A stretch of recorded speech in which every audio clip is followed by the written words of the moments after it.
राम राम जी दोस्तों, स्वागत है आपका एक बार फिर आपके अपने YouTube channel the news flix पर। दोस्तों, जैसा कि आप लोग आज डिस्क्रिप्शन देखकर ही समझ गए होंगे, आपने टाइटल देखकर ही समझ लिया होगा कि आज हम बात कर रहे हैं कुंभ और कांग्रेस। कुंभ और कांग्रेस की अचानक जरूरत क्यों पड़ गई और हम कुंभ और कांग्रेस की आज बात ही क्यों कर रहे हैं। हालांकि दिल्ली चुनाव चल रहा है, उसके साथ ही कुंभ चल ही रहा है। पूरी नव्यता, भव्यता, दिव्यता, पौराणिकता, सांस्कृतिक विरासत के रूप में हमारा कुंभ नित नए कीर्तिमान स्थापित कर रहा है। मतलब हमारा कुंभ से मतलब सनातन धर्म का कुंभ, सनातन धर्म का एक त्योहार, सनातन धर्म की एक विरासत जो अपने नित नए कीर्तिमान गढ़ने की ओर अग्रसर है। जैसा कि हमारे यहाँ रामलला की प्राण प्रतिष्ठा के बाद अयोध्या में भी नित नए जो हैं आयाम वो गढ़े गए। लेकिन कांग्रेस को क्या दिक्कत है? कांग्रेस को हर उस चीज से दिक्कत है जो सनातन संस्कृति से जुड़ी हुई है, सनातन विरासत से जुड़ी हुई है और इस देश की बहुसंख्यक आबादी की पौराणिक मान्यताओं से, आस्थाओं से जुड़ी हुई है। और कांग्रेस हमेशा से ही इस देश की बहुसंख्यक आबादी की आस्थाओं पर कुठाराघात करती आई है और उसने कभी इस देश की बहुसंख्यक आबादी के बारे में कोई चिंता नहीं की। तो दोस्तों, अगर आप लोग हमारे चैनल पर पहली बार आए तो आप हमारे चैनल को लाइक कीजिए, शेयर कीजिए और सब्सक्राइब कीजिए। ठीक है, अब हम ये मान के चलते हैं या इस एक बात को देख लेते हैं कि कांग्रेस का इतिहास क्या रहा है। ठीक, बहुत से लोग इस देश के अंदर ये मानते हैं कि कांग्रेस ही वो पार्टी है जिसने इस देश की तरक्की के लिए, इस देश के विकास के लिए, इस देश में जो आज़ादी मिली उसके लिए कांग्रेस ने ही योगदान किया। बाकी जितने भी जो आज़ादी की लड़ाई लड़ने वाले महापुरुष थे, जो आज़ादी की लड़ाई लड़ने वाले योद्धा थे, आज़ादी की लड़ाई के लिए हमेशा तत्पर रहने वाले जो हमारे जो सावरकर, भगत सिंह, चंद्रशेखर, ये सब लोग थे, जो नेताजी सुभाष चंद्र बोस थे, इन सब लोगों ने कुछ नहीं किया। ठीक, एक टाइम में इन लोगों ने, सावरकर को तो ये लोग आज भी गद्दार कहते हैं। ठीक, जबकि इकलौते सावरकर ही ऐसे हैं जिन्होंने लगभग लगभग जिनको काले पानी की सजा हुई और सबसे ज्यादा समय काले पानी की जेल में उन्होंने ही बिताया। लेकिन थोड़ी सी आज हम बात कर लेते, फिर बात करेंगे कि कांग्रेस के अंदर इतना दर्द क्यों है और ये बयान किसने दिया। मजेदार बात है, आपको ये भी सुनना चाहिए कि जो ये बयान दिया है मल्लिकार्जुन खड़गे ने कि क्या गंगा नहाने से पेट भर जाएगा, क्या गंगा नहाने से गरीबी दूर हो जाएगी, क्या गंगा नहाने से जो घर में बच्चे भूखे मर रहे हैं, स्कूल नहीं जा पा रहे हैं, उनकी फीस नहीं जा रही है, ये सब हो जाएगा। तो अगर गंगा नहाने से ये सब नहीं हो गया तो क्या ये सब होगा जो रोजा इफ्तार की पार्टी दी जाएंगी तब होगा, कब्रिस्तान की दीवार बनवाई जाएगी तब होगा, वक्फ बोर्ड जहां मर्जी आए वहां हाथ रख दे तब होगा, वक्फ बोर्ड किसी भी मंदिर पे, किसी भी धर्मस्थल पे, किसी भी जगह पे, कहीं पे भी कब्जा कर ले तब होगा। अगर गंगा नहाने से नहीं होगा तो किससे होगा?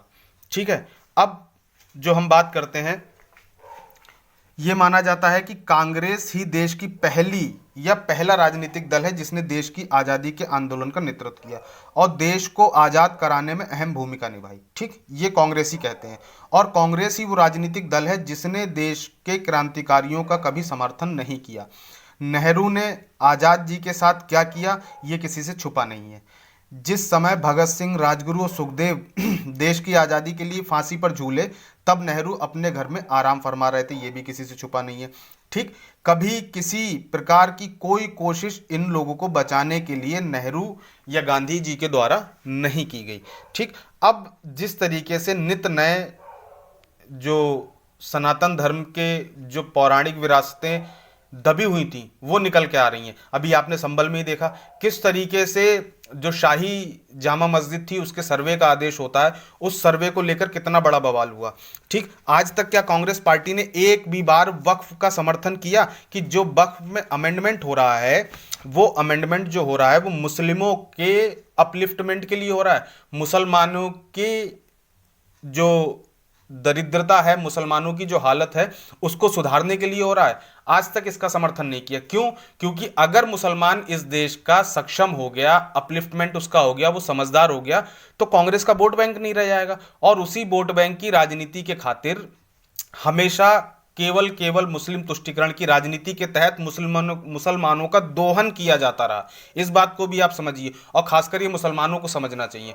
जो लोग कहते हैं कि भारत के अंदर लोगों को डर लगता है, बहुत से लोग थे, जिस समय आपको याद होगा 2014 में जब मोदी जी प्रधानमंत्री बने थे, पूर्ण बहुमत से भाजपा की सरकार आई थी, तो किस तरीके के नैरेटिव चलाए थे, किस तरीके के नैरेटिव कई सालों तक चलते रहते कि अब देश देश के अंदर डर लगने लगा है, सुरक्षित नहीं महसूस हो रहा। और जो लोग इस बात का गला फाड़ फाड़ कर, जो लंपट लालची इक्को लेफ्ट, जो लेफ्ट लिबरल सिस्टम है, जो इसको चीख चीख कर कह रहा था, वो सब आज भी इसी देश में मौजूद है। उनमें कौन था? नसरुद्दीन शाह थे, आमिर खान थे, किरण राव थी, शाहरुख खान थे, ठीक, जाने कितने लोग इस बात को चीख चीख कर कह रहे थे, ठीक, जाने कितने मौजूदा उस समय के राजनेता जो आज हैं ही नहीं, वो इस बात को कह रहे थे। लेकिन हुआ क्या?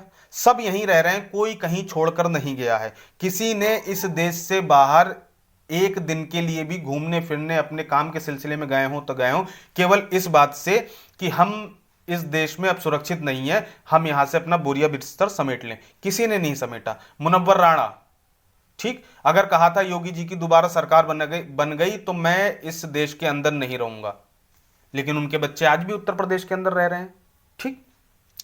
तो ये एक जो पूरा सिस्टम है, जो पूरी तरीके से व्यवस्था है, ये केवल केवल हिंदुओं को दबाने के लिए, इस देश के बहुसंख्यक समाज को दबाने के लिए, उनका शोषण किसी तरीके से होता रहे, राजनीति के नाम पर, भाईचारे के नाम पर, सौहार्द के नाम पर और सामाजिक व्यवस्था बनाए रखने के नाम पर, हिंदू मुस्लिम भाईचारे के नाम पर, गंगा जमुनी तहजीब के नाम पर, सोशल फैब्रिक मजबूत करने के नाम पर, ठीक, दोहन हिंदुओं का ही होना चाहिए। महाकुंभ इतना बड़ा आयोजन है, इतना बड़ा आयोजन है, अभी आप आगे देखेंगे वीडियो में मैंने कुछ फुटेज डाली हुई है, जहां विदेश से आए हुए लोग, वो ना हमारे देश के हैं, ना हमारी संस्कृति के हैं, ना उनसे हमारा कोई लेना देना है, दूर दूर तक कोई संबंध नहीं है, लेकिन वो भी यहां आकर इस कुंभ की तारीफ कर रहे हैं।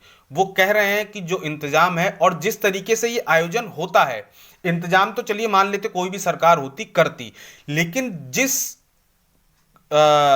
संख्या में, जिस संख्या के साथ साथ जिस आस्था के साथ लोग कुंभ में आकर डुबकी लगा रहे हैं, कुंभ में आकर स्नान कर रहे हैं, अपना तन मन निर्मल कर रहे हैं। कुंभ में आदमी शरीर निर्मल करने नहीं जाता, ना किसी के पाप धुलते हैं, आदमी मन की निर्मलता के लिए जाता है, मन की स्वच्छता के लिए जाता है। और दूसरा इसलिए जाता है कि ये जो कुंभ है, पहले तो इसका एक टेन्योर है कि हर 12 साल बाद आता है, इस बात को ध्यान रखिए। शायद ही दुनिया में कितने भी धर्म है, चाहे बौद्ध हो, सिख हो, ठीक है, हालांकि बौद्ध और सिख दोनों धर्म, बौद्ध सिख जैन, ये तीनों धर्म जो हैं ये भारत के अंदर सनातन धर्म के ही बंचेज हैं, निकली हुई। लेकिन उसके अलावा क्रिश्चियनिटी हो गई, इस्लाम हो गया, ठीक, पारसी हो गए, यहूदी हो गए, ठीक, और न जाने कितने ही धर्म हैं जिनके हमें नाम भी नहीं पता, ठीक। कहीं भी ऐसी व्यवस्था नहीं है जहां इतना बड़ा आयोजन इतने साल बाद होता हो। और दूसरी चीज, अब तो डिजिटल मीडिया का दौर है, हम लोग डिजिटल एज में जी रहे हैं। ट्रांसफॉर्मेशन का हमने वो दौर देखा है कि जब आदमी एक टाइम पे चिट्ठी से शुरू हुई थी कहानी, तार जाता था, फिर वो होते होते आज 1 मिनट में पूरी दुनिया जान लेती है देश, किसी भी देश में या दुनिया के किसी भी हिस्से में क्या हो रहा है, हमने वो भी देखा है।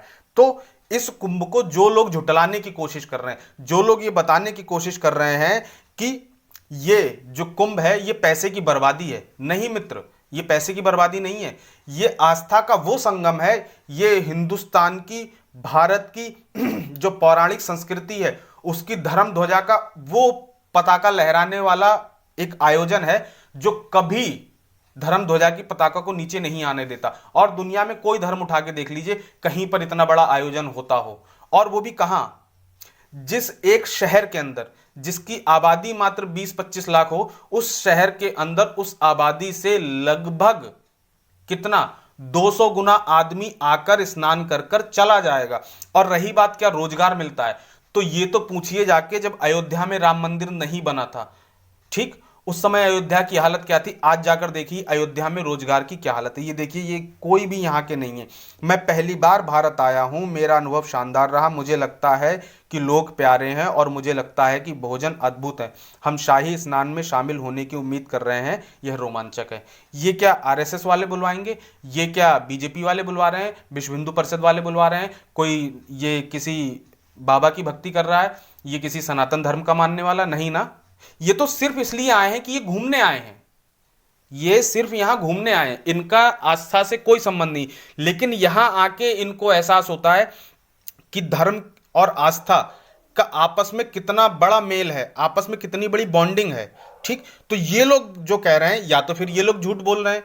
ये अपने देश में जाके जब हमारे देश की बड़ाई करेंगे तो ये लेफ्ट लिबरल जो इको सिस्टम है उनको ये पसंद नहीं आएगा कि भारत के अंदर और भारत की बाहर जो भारत की तारीफ हो रही है, जो इस हमारे सनातन संस्कृति की तारीफ हो रही है, वो इनको पसंद नहीं आएगा। अब ये रूस से एक श्रद्धालु आई हैं। ठीक, इनका क्या कहना है, भारत एक महान देश है, हम पहली बार कुंभ मेले में आए हैं, यहां हम असली भारत को देख सकते हैं, असली शक्ति भारत के लोगों में निहित है, मुझे भारत से प्यार है।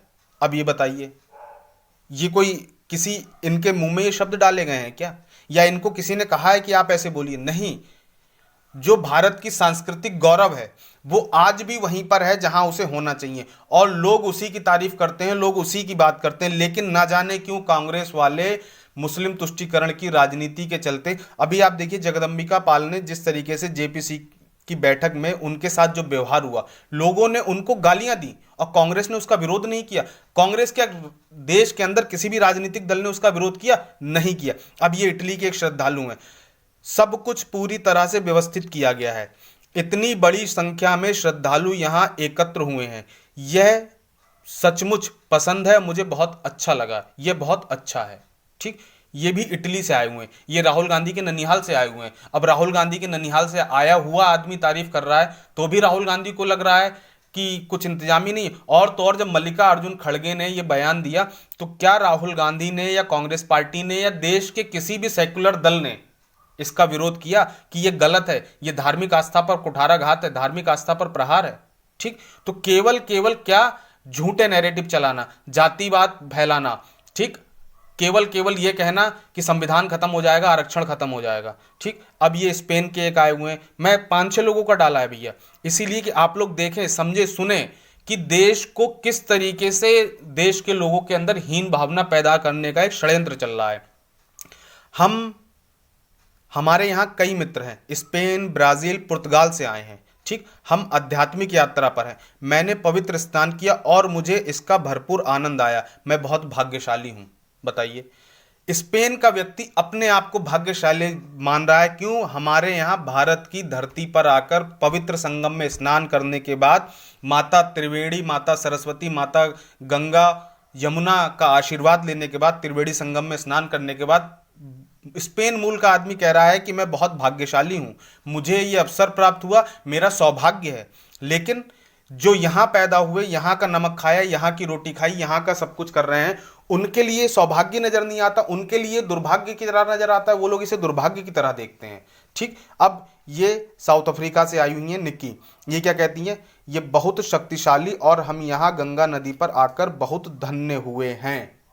अब बताइए, तो बात केवल ये नहीं है, बात ये है कि जब से कांग्रेस इस देश के अंदर सत्ता आसीन हुई है, तब से कांग्रेस ने केवल और केवल हिंदू हितों पर कुठाराघात किया है, भारतीय संस्कृति को दबाने की कोशिश की है, भारतीय लोगों को उनका जो इतिहास है वो नहीं जानने दिया गया। हमें हमेशा पढ़ाया गया अकबर महान था, लेकिन हमें कभी नहीं बताया गया था कि महाराणा प्रताप कौन थे।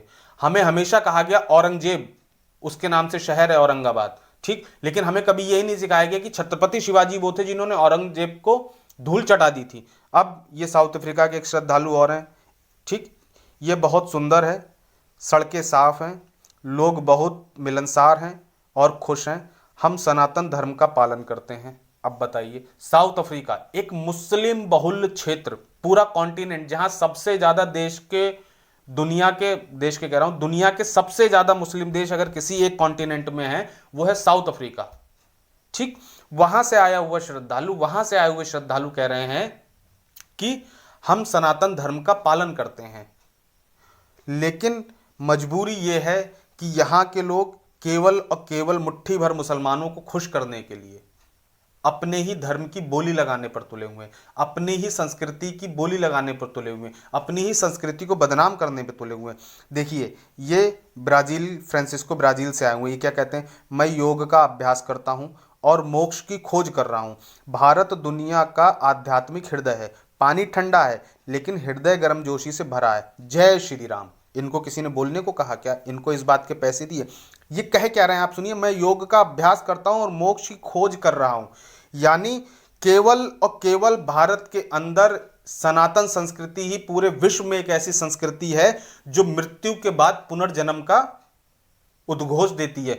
मृत्यु से परे भी एक जो दुनिया है वो मोक्ष की दुनिया है। दोबारा आपको इस सांसारिक जीवन में लौटकर ना आना पड़े, दोबारा आपको इस जो जीवन का माया जाल है उससे छुटकारा मिल जाए। तो ये केवल और केवल ये व्यवस्था सांस्कृतिक व्यवस्था हिंदू धर्म में, सनातन धर्म में। लेकिन उसके बाद भी इस देश के अंदर कुछ गिने चुने जो सेकुलर, सो कॉल्ड सेकुलर नेता हैं, उनको ये बात समझ में नहीं आ रही है। उनके लिए भारत हमेशा से उनकी आंख में चुभने वाला एक क्या रहा है, बाल की तरह है। ठीक, वो लोग यहीं का खाते हैं, यहीं का पीते हैं और यहीं के लोगों को गाली देते हैं। ठीक, यही मल्लिकार्जुन खड़गे, मैंने एक एपिसोड भी बनाया है उस पर, आप लोगों को डिस्क्रिप्शन में लिंक मिल जाएगा या मेरे पुराने वीडियोस देखेंगे उनमें मिल जाएगा। बहुत अच्छे से आपको याद होगा मल्लिकार्जुन खड़गे कहाँ के रहने वाले, साउथ के, आंध्रा के। ठीक, किस तरीके से कर्नाटक के रहने वाले हैं, माफ कीजिएगा आंध्रा नाम निकल गया, कर्नाटक के। किस तरीके से रजाकारों ने खड़गे के पूरे परिवार का कत्ले आम कर दिया था और उनके समुदाय की मां बहन बेटियों के साथ बलात्कार किए थे।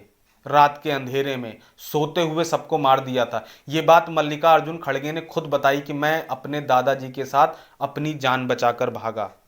ठीक, अब ये क्या कह रहे हैं, dip in Ganga won't remove poverty, Congress chief slams Amit Shah Mahakumbh visit. अब इस देश के सर्वमान्य नेता अमित शाह, प्रदेश के सर्वमान्य नेता माननीय योगी जी, ठीक, और देश के सबसे बड़े सर्वमान्य नेता मोदी जी, जो कि 5 तारीख को गंगा स्नान करने जा रहे हैं। ठीक, अब इनको इसमें दिक्कत है कि ये लोग गंगा नहाने क्यों जा रहे हैं? क्यों? इनको तो क्या चाहिए था, ये लोग टोपी पहनकर, रंग बिरंगा गमछा डालकर रोजा इफ्तार कराते, इन्हें कोई दिक्कत नहीं थी। ये लोग वक्फ बोर्ड को नहीं छेड़ते, इन्हें कोई दिक्कत नहीं थी।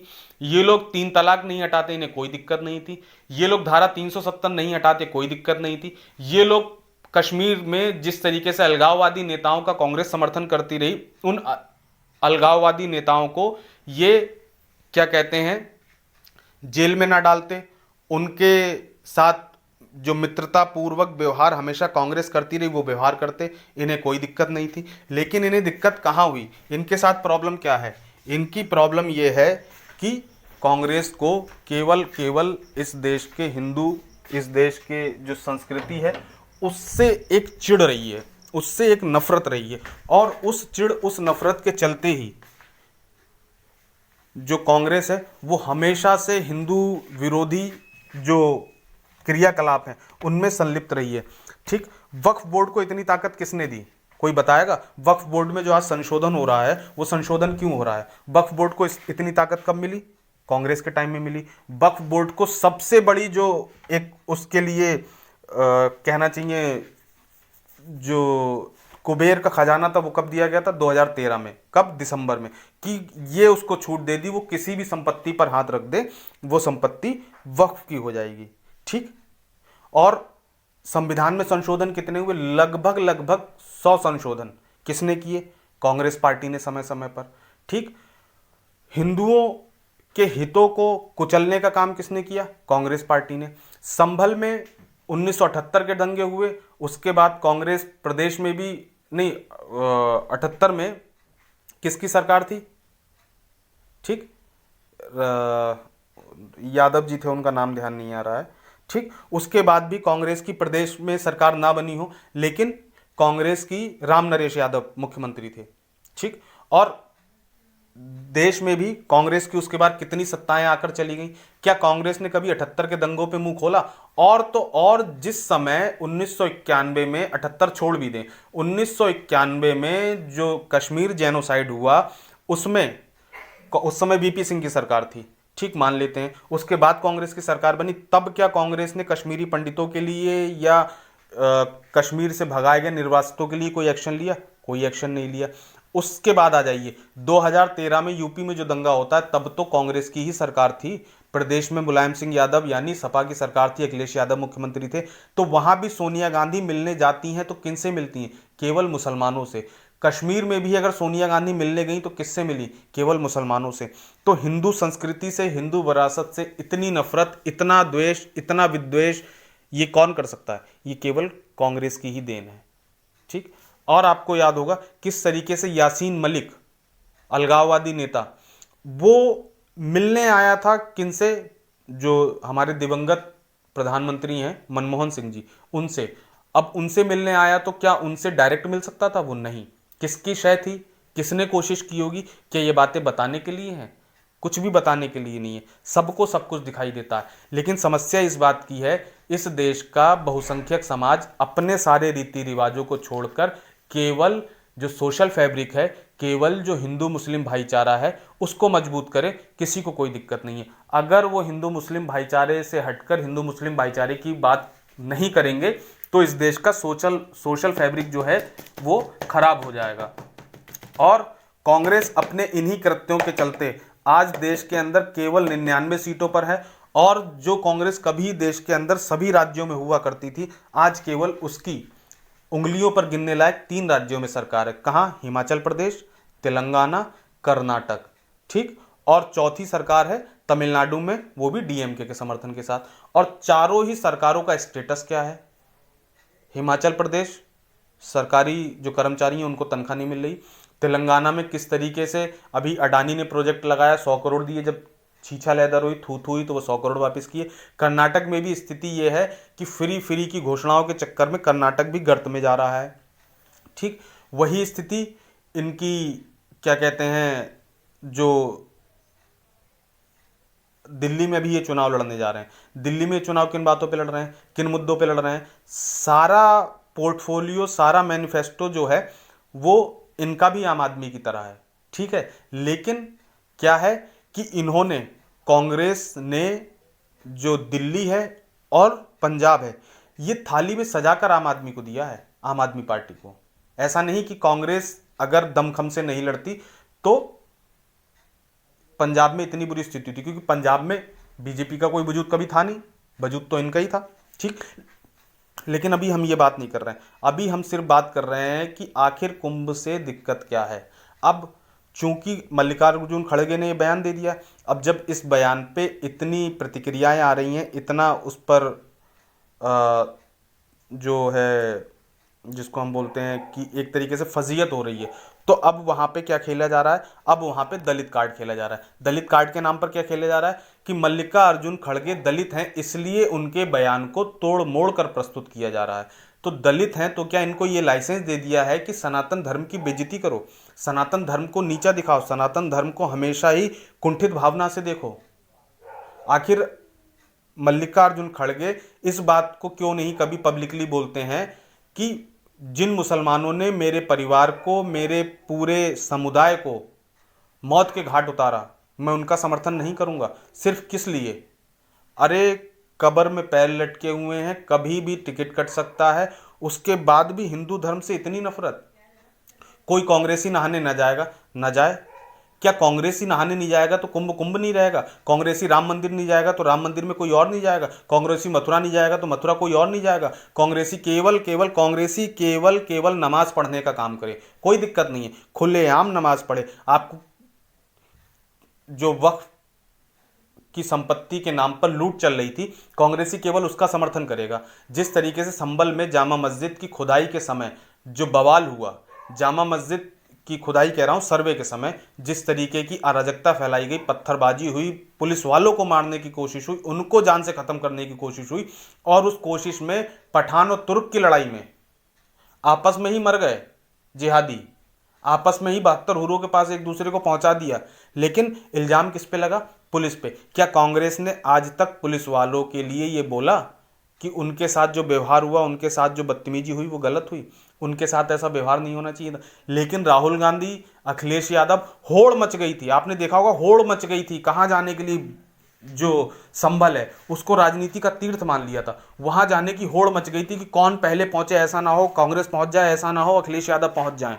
ठीक, होड़ मची हुई थी। लेकिन कुंभ जाने की जब बात आती है, राम मंदिर जाने की बात आती है, मथुरा जाने की बात आती है, काशी जाने की बात आती है, तब क्या दिखाई देता है?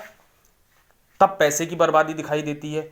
तब ये कहा जाता है कि मंदिर से रोजगार मिलेगा, तब ये कहा जाता है कि मंदिर महंगाई कम कर देगा, तब ये कहा जाता है मंदिर से क्या स्वास्थ्य अच्छा हो जाएगा। कई लोगों के कमेंट आए, ऐसे ऐसे कमेंट आए कि मैं शायद यहाँ पे उस तरीके से बोल नहीं सकता हूँ, अन्यथा इनको जिस भाषा में समझाना चाहिए सबको, वो भाषा हम सब हिंदुस्तानियों को बहुत अच्छे से आती है। ठीक है, और खासकर हम सनातनियों को, जितने भी हम सनातनी हैं, सबको वो भाषा बहुत अच्छी आती है। लेकिन हम चूंकि एक पब्लिक डोमेन की बात कर रहे हैं तो वहां उस भाषा का हम उपयोग नहीं कर सकते। ठीक है, तो जो लोग बीमार होते हैं, तो फिर क्यों मुसलमान मंदिर के आसपास दुकान लगाता है?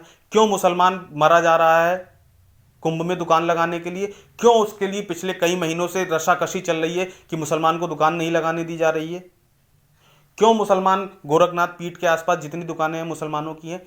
ठीक, क्यों? क्या अब इलाहाबाद के अंदर जिस तरीके से ये पूरा संगम तट पे जो भीड़ जमा है, क्या सारी सेवाएं हिंदू ही दे रहे हैं? कोई मुसलमान जो श्रद्धालु आ रहे हैं, जो भक्तगण आ रहे हैं, उनको कोई मुसलमान कोई सेवा नहीं दे रहा है? क्या मुसलमान उनसे कोई पैसा नहीं कमा रहा है? अगर इतना ही काफिरों से नफरत है, इतना ही हिंदू धर्म से नफरत है, इतना ही सनातन धर्म से नफरत है, तो इस समय जितने भी इलाहाबाद के अंदर या प्रयागराज के अंदर मौजूद मुसलमान हैं, वो छोड़ दें। वो अपनी दुकानें हो तो उतने दिन के लिए अपनी दुकानें बंद कर लें। अगर ऑटो चलाते हो तो अपना ऑटो खड़ा कर दें। अगर वो अपनी कोई और रोजगार करते हो उसी क्षेत्र के अंदर तो अपना रोजगार बंद कर दें कि हमें इनसे 1 रुपया नहीं चाहिए। ठीक, 1 रुपया नहीं चाहिए। हमने बंद का आह्वान किया है, लेकिन हो क्या रहा है? हो रहा है उसके बदले किस तरीके से राजनीतिक दलों पर दबाव बनवाया जा रहा है कि हमको दुकानें लगाने दी जाए। और तो और अखिलेश यादव, मतलब कहे कुमार गधे पे बैठे तो क्या फायदा? अखिलेश यादव का भी वही हाल है।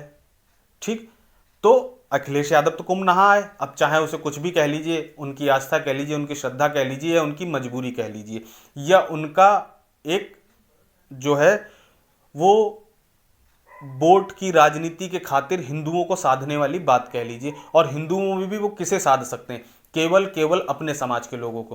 क्योंकि अगर अखिलेश यादव कुंभ नहीं जाते तो उनके अपने समाज में उनका इसका बहुत बड़ा विरोध होता, और जो कि बहुत बड़ा विरोध हो भी रहा था। लेकिन अब चूंकि अखिलेश यादव कुंभ हो आए हैं तो कम से कम वो इस बात से तो बची गए हैं कि अब उनका विरोध वहां पर नहीं होगा। उनको किसी भी प्रकार से, अपने समाज से किसी भी प्रकार की जो एक उसको क्या बोलते हैं, विरोध है, उसका सामना नहीं करना पड़ेगा। तो उनके समाज के लोग भी इस बात को सीना तान कर, ठोक पीट कर कह सकते हैं कि देखो हमारे नेता भी कुंभ नहाने गए थे। ठीक, तो दोस्तों ये जो कांग्रेस पार्टी है, ये जो कांग्रेस का जो आप रवैया देख रहे हैं, ये कोई नया नहीं है, ये पुराना है, हमेशा से चलता आया और हमेशा से चलता रहेगा, हमेशा ही चलता रहेगा। जिस तरीके से 2024 के लोकसभा चुनाव में मुस्लिम वर्सेस हिंदू इलेक्शन हुआ है, ये कांग्रेस को मजबूर कर रहा है, ये कांग्रेस को मुस्लिम राजनीति की ओर अग्रसर करने का बहुत बड़ा कदम है। और राहुल गांधी उसी को लेकर चल रहे हैं। इसलिए हिंदुओं के खिलाफ, सनातन धर्म के खिलाफ कोई भी कुछ भी बोलता रहे, कोई सेकुलर नेता नहीं बोलेगा, कोई इस देश के अंदर जो मुस्लिमों के ठेकेदार बनने वाले हैं वो कभी भी हिंदुओं के खिलाफ बोले जाने वाले बयानों का या शब्दों की कभी निंदा नहीं करेंगे। तो दोस्तों आज के इस वीडियो में इतना ही। आगे फिर किसी नए वीडियो में नए टॉपिक पर आप सभी से मुलाकात होगी। तब तक आप लोग हमारे चैनल को लाइक कीजिए, शेयर कीजिए और सब्सक्राइब कीजिए। साथ ही बेल आइकॉन जरूर दबा दीजिएगा ताकि आपको आने वाले वीडियोस का रेगुलर नोटिफिकेशन मिलता रहे। जय श्री राम।